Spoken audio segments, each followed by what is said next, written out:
కడప జిల్లా పులివెందులలోని YSR integrated sports authority స్టేడియంలో బుధవారం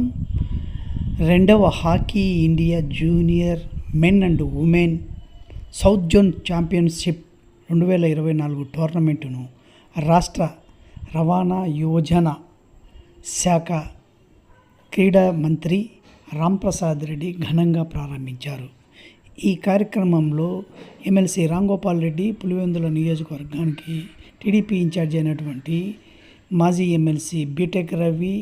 బీజేపీ నాయకుడు శశిభూషణ్, బీజేపీ రాష్ట్ర సాంస్కృతిక శాఖ కన్వీనర్ భానుప్రకాష్, అలాగే AP hockey association architect Niranjan Reddy, tournament